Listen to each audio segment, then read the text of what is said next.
नमस्कार मंडळी, मी रुपाली मुंडे. माझ्या चॅनलमध्ये खूप खूप स्वागत आहे. मला सगळ्यांनी सांगितलेलं झटपट अशी अंडा करीची रेसिपी टाका. त्यासाठी मी आज त्या लोकांसाठी अंडा करीची रेसिपी दाखवते, अगदी घरातल्या साहित्यातून.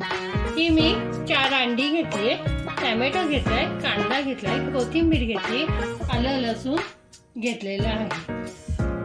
यात आता आलं लसूण टाकूया आणि आपल्याला झटपट करायची आहे. कोथिंबीर, कांदा आणि हा टॅमॅटो टाकणार आणि आता ह्याची बारीक पेस्ट करून घ्यायची आहे. त्यांना आपण अशा चिरा पाडून घेऊ, म्हणजे आपला रस्सा आहे ना तो पूर्ण आतमध्ये त्यात जाईल. आणि यात टाकून घेऊ.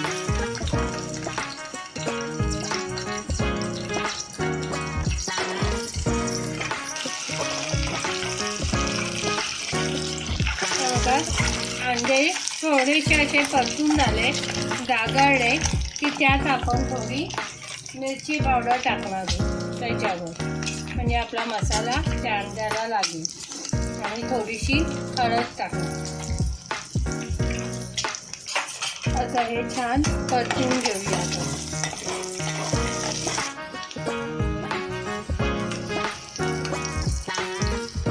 आता मस्त गोल्डन झाली आहे आणि मसाला अंड्यांना लागलेला आहे. आता आपण पुढची प्रोसेस करू.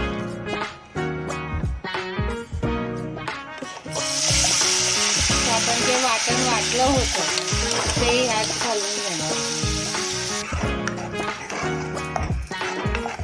हे वाटण आपण कच्चंच घातलंय, त्यामुळे थोडंसं भाजून घेऊया. यातलं सगळं पाणी आटलं ना, आणि पाणी वाटताना आहे ना थोडं कमीच टाका, म्हणजे ते पाणी तेलात टाकल्यावर उडणार नाही. आणि हे चांगलं आपण आता वाटण परतून घेऊया.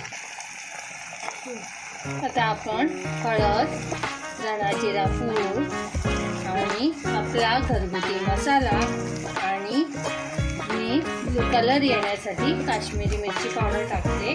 ती ऑप्शनल आहे, तुमचा मसाला लाल असेल तर टाका आणि कुठलाही गरम मसाल्याची पावडर टाकू शकता.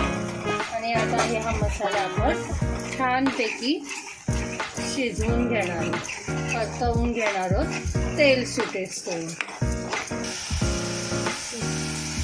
का वाटणातनं आता आपल्या छानपैकी असं तेल सुटत आलं.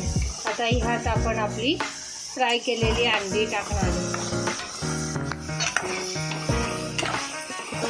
आणि तुम्हाला किती पातळ पाहिजे ते मिक्सरच्या भांड्यात आपण वाटण वाटलेलं त्यातलंच पाणी टाकतो. जेवढं पातळ पाहिजे तेवढं तुम्ही पाणी टाकू शकता.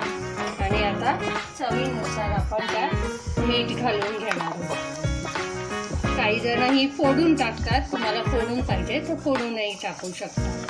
मी चवीनुसार मीठ घातलंय आणि आता ह्याला छान उकळी येऊ द्यायची.